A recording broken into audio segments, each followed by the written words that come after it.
기다리던 선공개 영상이 올라왔는데요. 하빈은 박준태가 드디어 경찰 조사를 받게 된 사실을 알게 된 듯합니다. 그간 박준태가 저질러온 많은 악행들을 알고 있는 걸까요? 7화 엔딩에서 박준태가 자수를 했었는데요. 이로 인해 정두철은 큰 충격을 받게 되었죠. 이 소식을 전해준 건 바로 김성희였는데요. 정두철의 번호는 어떻게 알았던 것일까요? 박준태와 그 사이 대면이라도 한 것일까요? 박준태 자수 소식에 흥분한 정두철은 장태수에게 협박 문자를 보내게 되는데요. 당장 풀어주지 않으면 장하빈이 범인이라고 사진을 유포하겠다는 것이었죠. 장하빈의 그 사진은 바로 죽은 최영민 앞에 서 있는 사진이었는데요.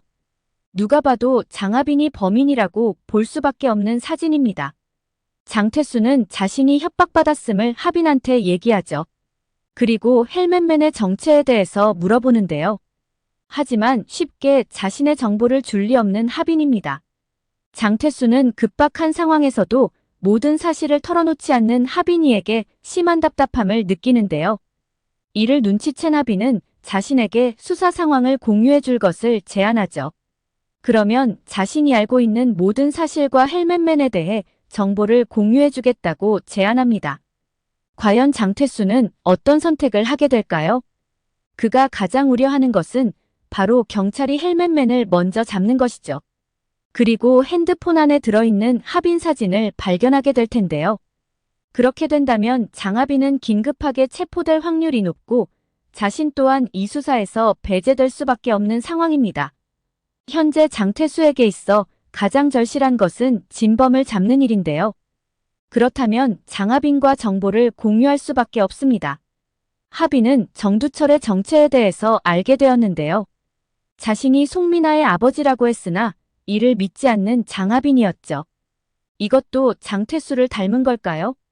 장태수의 가장 큰 장점이 모든 일에 있어 의심하는 것이라고 했는데요. 어찌 보면 수사에 있어서 이러한 의심은 기본 베이스에 깔려야 하지만 사람 관계에 있어서는 최대 걸림돌이 되기도 하죠. 이 드라마는 결국 천재 두뇌를 가진 하빈과 유능한 프로파일러 장태수의 싸움으로 보이는데요. 일부 시청자들은 아무리 드라마지만 고등학생이 저렇게 적극적으로 혼자 수사를 하는 것이 가능한가에 대해서 의문을 제기하기도 하죠. 하빈은 정두철의 방에서 박준태와 주고받은 편지를 발견하게 되는데요. 그리고 서랍 안에서 자신의 핸드폰도 발견하게 됩니다. 송민아 아버지인 줄 알았던 장하빈은 자신이 속았음을 알게 되는데요. 그리고 찾은 곳이 바로 경찰서입니다. 그의 신상 정보를 알아내기 위해서이죠. 경찰이 정보조회를 하던 중 능숙하게 또 다른 요청을 하게 되는데요. 그리고 그가 자리를 비운 사이 정보를 습득한 하빈은 경찰서를 떠나게 됩니다. 경찰이 이렇게 정보를 허술하게 관리해도 되는 건가 싶죠.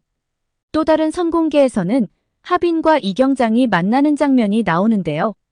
이경장은 하빈에게 직접적으로 물어봅니다. 최영민을 아냐고 말이죠. 하지만 표정 하나 변하지 않고 모른다고 거짓말을 하는 하빈인데요. 뛰는 놈 위에 나는 놈 있다는 속담이 생각나는 장면이죠. 하빈이 일전에 남사친 이수현과 이런 대화를 나눴었는데요. 아빠가 프로파일러라서 숨막히겠다고 말하는 이수현이었죠. 자신 같았으면 숨막혀서 죽었을 것 같다고 말하는데요.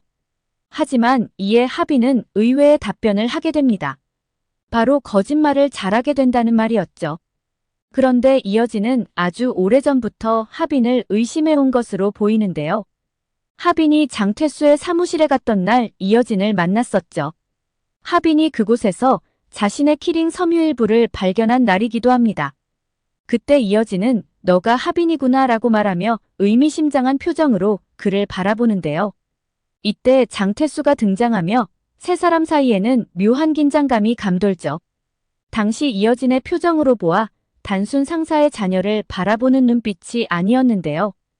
하빈이 송민아와 경찰서에 갔었다는 사실을 알아서 그런 걸까요?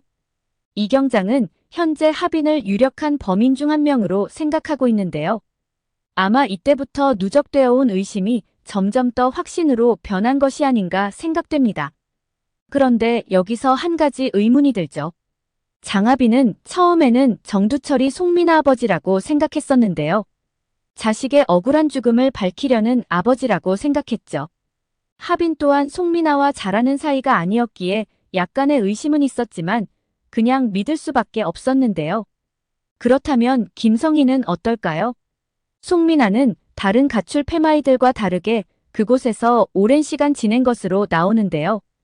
은진이 말에 의하면 자신들과는 아주 잘 지내는 관계라고 얘기를 했습니다. 그렇다면 가장 오래 그곳에서 지낸 송민아의 가족 관계에 대해서 그가 모를 리가 없을 것으로 보이는데요. 속속들이 알 수 없다 하더라도 적어도 존재 여부에 대해서는 알고 있었다고 보는 것이 맞지 않나 싶죠.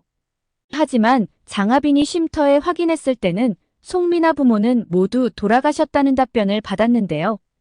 그렇다면 김성희는 정두철의 정체에 대해 알고 있었다고 보는 것이 맞지 않나 싶습니다. 정두철에게 최영민이 죽인 것 같다고 얘기한 것도 이러한 이유가 아닐까 싶은데요. 그가 원하는 답이 무엇인지 알고 있기에 그가 원하는 답을 준 것이죠. 송민아가 살아있다고 보는 분들이 많은데요. 사실 저도 살아있다는 것에 한 표를 던집니다. 가장 큰 이유는 송민아 시신이 발견되지 않았기 때문이죠. 김성희가 정두철의 정체에 대해 알게 된 건 송민아 시신을 처리하는 과정에서이지 않을까 싶은데요. 그는 대화산에는 가지 않은 것으로 보이죠. 정두철은 지속해서 박준태와 그의 주변 사람들을 미행해 왔는데요. 어쩌면 박준태를 미행하다 김성희 집에 들어간 후 밖에서 기다리고 있었을 수도 있을 것 같습니다.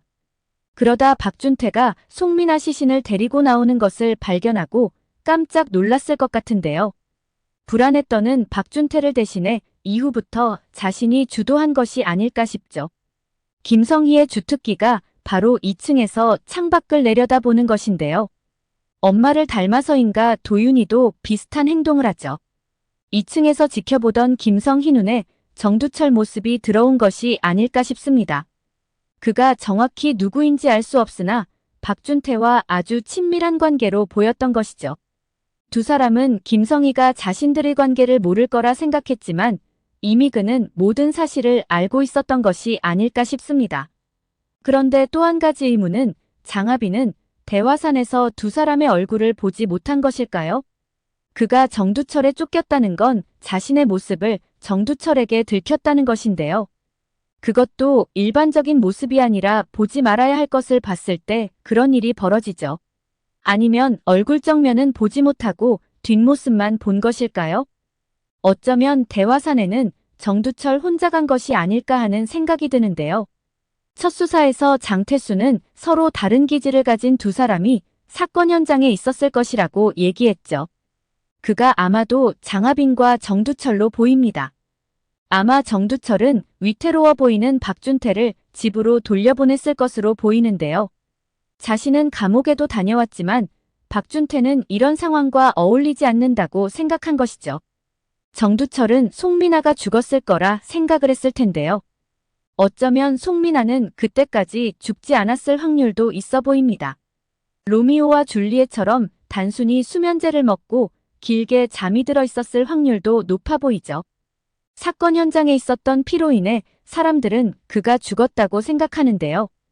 이는 작가가 그가 죽었다고 믿게끔 설정한 것이 아닐까 싶죠. 사실 정두철이 구덩이를 파고 있었던 것으로 보이는데요. 그렇다면 그냥 묻어도 될 시체를 굳이 훼손까지 할 이유는 없어 보인다는 것입니다. 어쩌면 정두철이 장하빈을 차로 쫓아가는 사이 송민아가 잠에서 깨어난 것이 아닌가 싶은데요. 그리고 그곳에서 장하빈처럼 도망친 것이죠.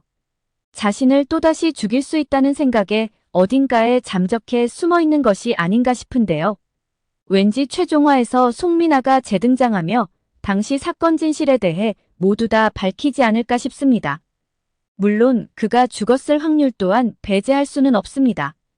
8화에서는 장하빈과 장태수가 서로 공조를 하지 않을까 싶은데요. 물론 경찰로서 절대 있어서는 안 될 일이죠. 그럼에도 불구하고 두 사람은 더 이상 물러날 곳이 없다는 것인데요. 특히 장태수 입장에서는 당장 헬멧남을 잡지 않으면 딸 하빈이 범죄자로 몰려 구속될 수도 있는 상황이기 때문이죠. 특히 드라마에서의 장태수는 타인의 일이었을 때는 굉장히 객관적이고 이성적인 사람이었는데요. 하지만 자신 가족일 앞에서는 늘 감정적이었죠. 오늘 영상은 여기까지입니다. 구독, 좋아요는 언제나 제게 큰 힘이 됩니다.